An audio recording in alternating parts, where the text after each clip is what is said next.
जय हिंद साथियों, अभी हम लोग उपस्थित हैं एग्ज़ाम टूर चैनल पर और ये साइंस का सेट चल रहा है बीएसएससी के लिए। तो आप लोग सेट लगाएं, सेट 1 है। चलिए देखते हैं पहला प्रश्न है साबुन के बुलबुले सफ़ेद प्रकाश में रंगीन दिखाई देते हैं, इसका क्या कारण है? तो इसका कारण जो हो जाएगा परावर्तित प्रकाश के व्यतिकरण के कारण, यानी ये नंबर आंसर सही होगा।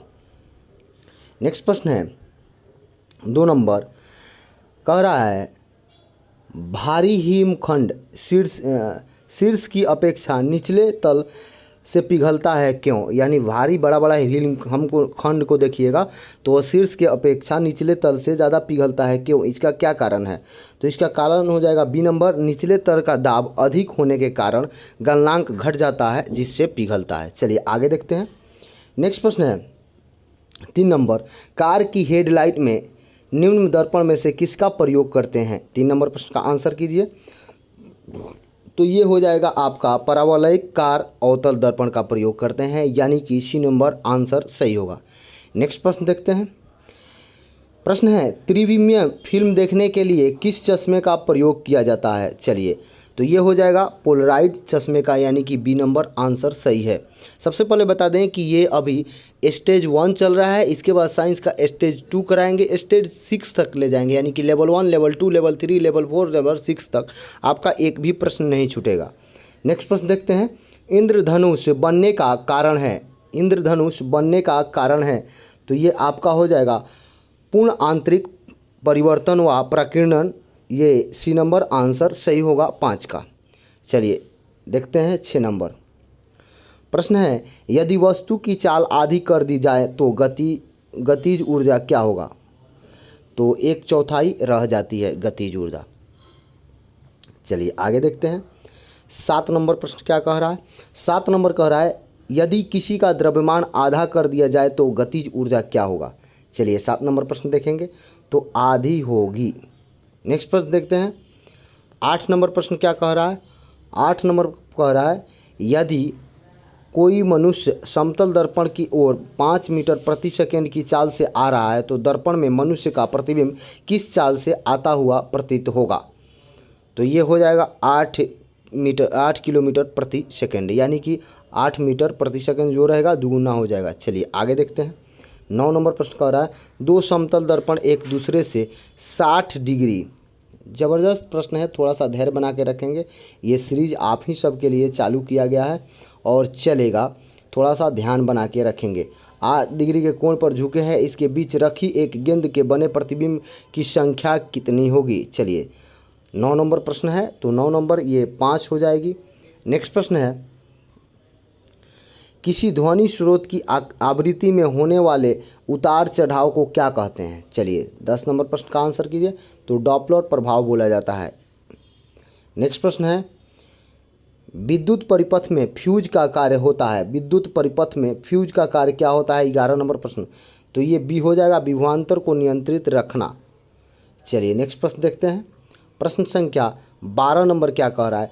कह रहा है वायु में ध्वनि की चाल 332 मीटर प्रति सेकंड होती है, यदि दाब बढ़ा कर 2 गुना कर दिया जाए तो ध्वनि की चाल क्या होगी? तो अपरिवर्तित रहेगी।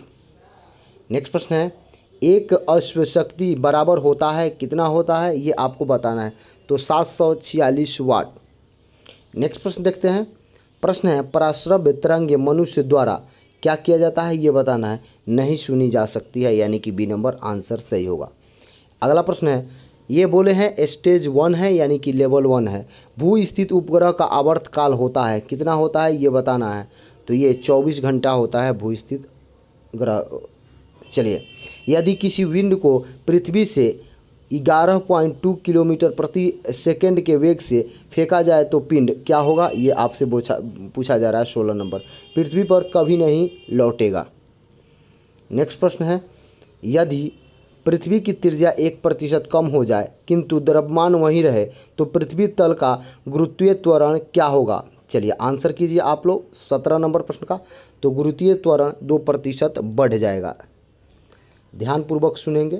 यदि आपको किसी प्रकार का दिक्कत होगा तो उसे कमेंट बॉक्स में कमेंट करेंगे। लेवल 1 है, ये बात आप ध्यान में रखेंगे। 6 लेवल तक हम लोग जाएंगे, जिसके बाद आपको एक भी समस्या नहीं रहेगा।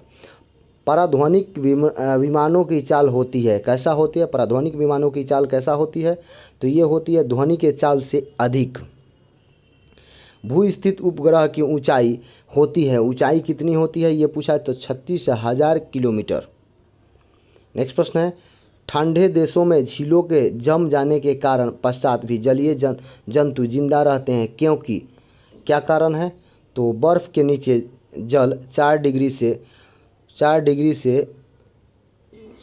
पर होती है। बर्फ़ के नीचे जल जो होता है 4 डिग्री पर होती है। चलिए नेक्स्ट देखते हैं।